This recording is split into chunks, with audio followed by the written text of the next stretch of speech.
What is going on, everybody? Welcome back to Nintendo Land, and today we are jumping into the world of Mario Rabbids Sparks of Hope, the sequel to the 2017 title. And yes, I loved the first game. Not quite sure how I'm feeling about this one, and that's obviously for a video in and of itself, but I do want to talk about the fun moments that were in this game. And of course, we're going to be looking at the small Easter eggs, details that you missed, and funny moments within Mario Rabbids Sparks of Hope. So of course, like always, if you guys have found any cool secrets yourselves or any cool little bit of information that you would like to share in the comments down below, feel free to do so and you could appear in the next video. Thank you so much for everybody that's tuned in today. If you enjoyed today's video, make sure you leave a like and subscribe to stay up to date on all things Mario Rabbids and Nintendo in general. Now let's dive into the video. The intro to Mario plus Rabbids Sparks of Hope actually sounds very familiar to the Space Junk Galaxy from Super Mario Galaxy. And in fact, it just sounds like almost a slower version of that song. So take a listen and you tell me what you think.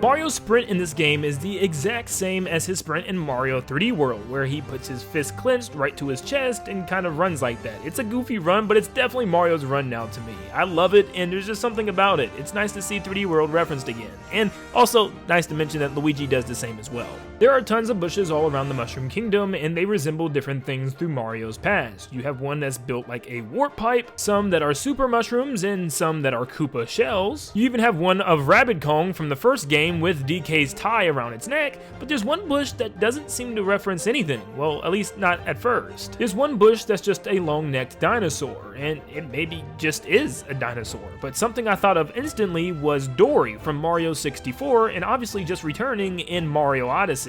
But yeah, maybe it's just a Plesiosaurus dinosaur and not really meant to be anything, but I don't know, I think it's a cool reference. You let me know what you think in the comments down below. What's a big difference is the Rabbid characters in this game now have voices, and you can actually hear them talk with their personality shining through.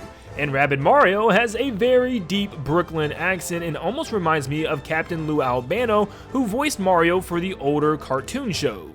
Hey you! I'm back. There's a scene where a Luma flies into Mario and knocks him over, but then the Luma pops up wearing Mario's hat, which is a reminiscent callback to Mario Galaxy, the beginning actually, where the Luma actually takes Mario's hat and flies around with it and eventually goes inside Mario to give him the spin ability. I think it's only Mario Galaxy 2 where the Luma actually wears Mario's hat, but it's a neat little reference to the Galaxy series. A giant manta ray then comes down to swarm the Mushroom Kingdom, and this could be a reference to the manta ray that Mario actually rides in Mario Galaxy. It's the same colorway with the purple on its back, so that would be a really neat reference that maybe the main villain sent, if you know who the main villain is by now. The weak point corrupted eyeballs in this game actually look a lot like the Malice eyeballs from The Legend of Zelda Breath of the Wild, and actually work the same way. Once you defeat an eyeball, lots of the sludge around it will disappear, so I think that's almost like a direct reference if anything. This may be kind of obvious, but the blue Rabbid enemies with the hoods are actually based off of Shy Guys. You can even see their little mask on their face. Luigi's special ability is Steely Stare, which allows him to deal damage to anybody that's moving within his ring, and what's interesting about this is obviously it's probably taken from Mario Kart with Luigi's death stare from that game. It's funny because Luigi also gives kind of a serious face when about to fire, so that's probably where it comes from. What's up, guys? This is me back again, telling you guys to subscribe. You guys liking the content? Subscribe. Like, there's no reason why you're not subscribing. It's fun content. You guys get to see more when it... Oh, shoot.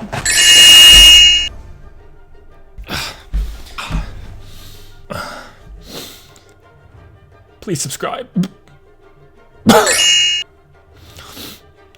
Thank you. Characters in this game have wall animations, meaning when you get close to a wall or even skid one while you're running, they'll actually do a very specific animation where they'll even drag their hands across it. It's a neat little detail showing the flow of battle and how the characters interact with the objects nearby instead of just slapping their bodies behind a pillar. Princess Peach uses a Rabbid umbrella as her weapon that actually has a cannon on top of it and a face in the front. This could reference the one weapon that Princess Peach really ever had, which was her parasol, Parry, from Super Princess Peach, which allowed her to do many many things, pick up enemies, smack them, and even throw them and gobble them up for extra power. So it's really cool to see an umbrella once again being her main source of weaponry. We have the red ring once again from the new Super Mario Bros. Series, which spawns 8 red coins that you must collect in a time limit in order to get the reward, which is cool, and the sound effects are back.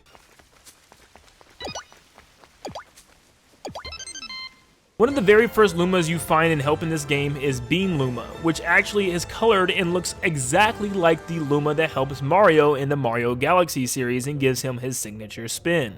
This game has checkpoint flags, like from Super Mario 3D Land and 3D World, and it's just a cool little reference with also some star bits that pop out after you collect them. Lots of the things from Augie's murals you can actually see outside, like the giant chicken, the pretzels, the cookies, and also the giant teddy bear that he has.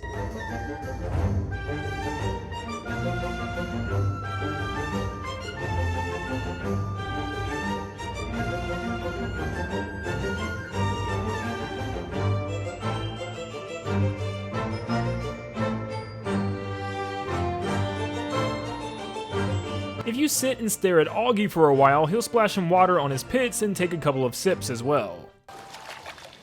Yep. Yep.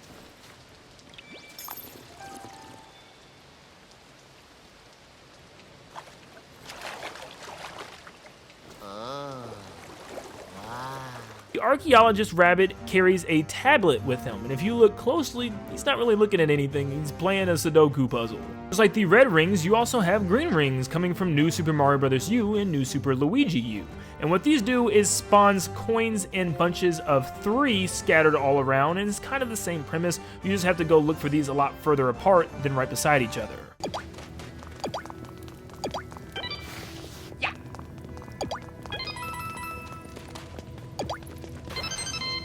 One thing that Luigi can do in most of the games is float in air a little longer than other people because he has a super high jump and he flutters his legs a little bit, and he does so in his victory animation as well within Mario Rabbids. Here's a super strange one. The birds of this world kind of just dive into the water. I don't know why. Is there really any birds in the world that dive into the water? I know some go barely into the water to grab fish, but I mean, like, these are going completely underwater, which is definitely unheard of to me. So they're like some type of pelicans that also know how to swim for a little short amount of time, which is kind of weird. Beacon Beach in its entirety can actually be referenced from Bowser's Fury. I mean, you have all the black goop everywhere at the beginning, you have the lighthouses with the shines on top, and tons of water with different islands you get to go explore on. It's almost like it was actually ripped from Bowser's Fury, even though maybe it wasn't since that development was only just 2 years ago, so who knows? It's a cool reference though. The DJ at Beacon Beach actually has a Cheep Cheep hat on, and at the top has a bowl with a Cheep Cheep water balloon in it, but actually no real Cheep Cheep. I don't know if they really want a Cheep Cheep and there's just none on this planet, but yeah, it's very sad for that poor rabbit.